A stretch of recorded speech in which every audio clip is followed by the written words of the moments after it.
Look, Jim is here to talk with us today about a cause that's very close to his heart. After seeing the work conducted by charity Marie Curie firsthand, Jim is supporting them on their new campaign to fix end-of-life care. Yeah, research by the charity has found that 1 in 4 people do not get the care that they need at their end of life. And so he's joining them with a call for the government to try and take some more action. This is a cause, as we said, very close to your heart. How did you get to know about Marie Curie, Jim? Well, I can't really remember, Ben. I mean, I've been an ambassador for Marie Curie for about 10 years. I can't remember what the initial connection was, but a very good friend of mine nursed his sister through the end of life. And she was only in her 50s and had terminal cancer, and he couldn't have done it without the support that Marie Curie gave him. I mean, but in sort of coming to the home, she saw the end of her life at home, which is what most of us would want, I think, wouldn't we, rather than in a hospital or a hospice. And seeing how they supported his sister and him, because the carer, I mean, obviously it's psychologically really difficult and exhausting to care for someone in that stage. So I thought, well, this is fantastic. They're great at what they do. They're the leading end-of-life sort of providers. So I'm very happy to support them, and particularly in this new Fix the End of Life campaign.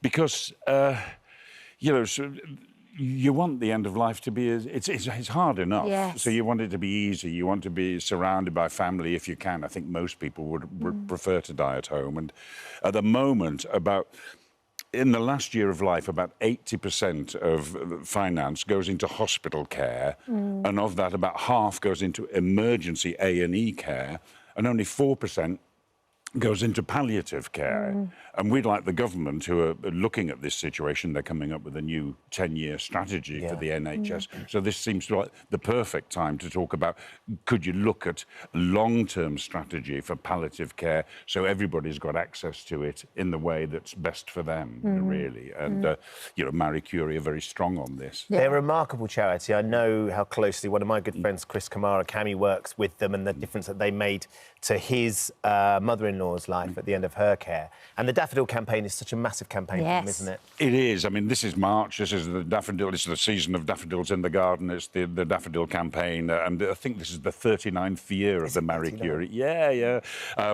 So we you know, we'd ask everyone to try and support Marie Curie at this moment. I think last year we raised 1.3 million. So if people can go to the Marie Curie website, there's all sorts of different ways that you can support, you know, and their work. Getting nurses into homes and their research and this current Fix the End of Life Care campaign, it all goes to support that. So go to the website and have a look, see how you can help out. That'd be great. I think one of the really important things, as you say, the government's doing this review, and that we know that they've said that they're going to be investing money into this as well to help support the work of hospices and end-of-life care. They're putting 100 million in, which is fantastic, but that's sort of going into bricks and mortar facilities, you know, and if you're not near a hospital or a hospice, then, you know, it can be a bit patchy, that. I mean, I'm not knocking it in any way. And, you know, Marie Curie worked very closely with the NHS. And if we can take some of the burden off hospitals and ambulance services and the 999 service by getting more nurses into homes, more care into homes, sort of in the community, away from the hospitals, then it frees up the hospitals for the work that they do so well. And that would be the brilliant thing to do, I think. So it's a long-term strategy, but, you know, the last government review about 7 or 8 years ago didn't really touch on palliative care.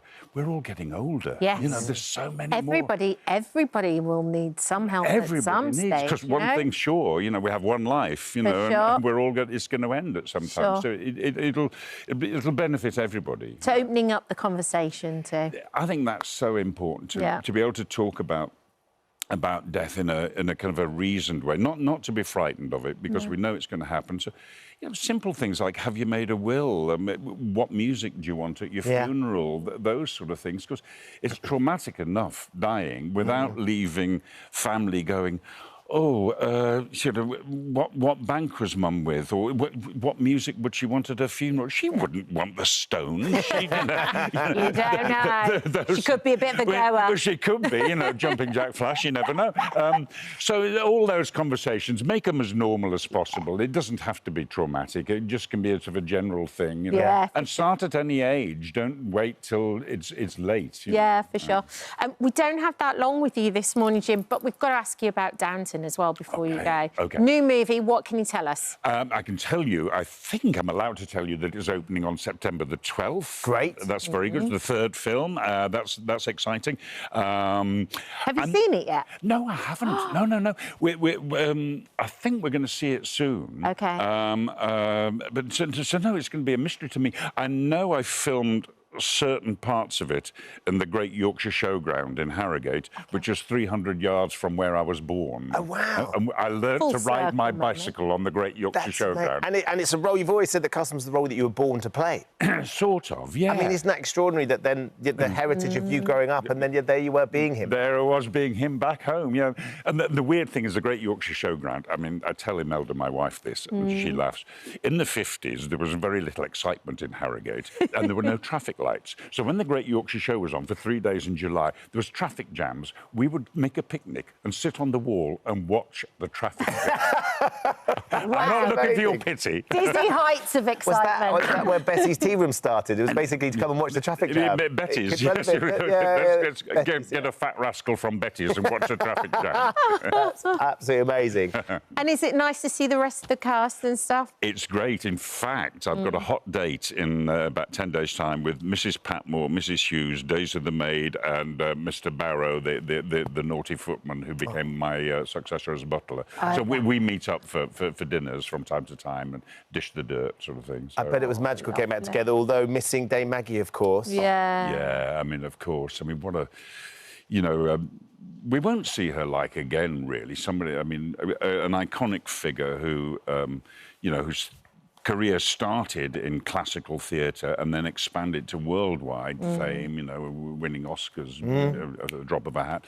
And how lucky we were to have worked so closely with her for so long in Downton Abbey, I mean... Those lines as well that she'd deliver. Zing, zing. They were so good. Get me back another time and I'll tell you about when Maggie Smith met Shirley MacLaine. I mean, that was a meeting of that. Divas! Wow. Yeah. We need that. We need the inside on that. For sure. Jim, we're out of time. Thank you so much for coming in. Thank you. Lovely to see you. As we say, really, really pleased that you come in and talk a lot about the Marie Curie end-of-life care campaign. I think it's really, really important. Thank you for your support on that. That's really appreciated. And we'll pass on your comments to Sam as well. He'll be thrilled to know you had your head in your hands as he tried his best. Yeah. Thank you for visiting our This Morning YouTube channel. We upload new content every day, so go ahead and hit that subscribe button so you don't miss out.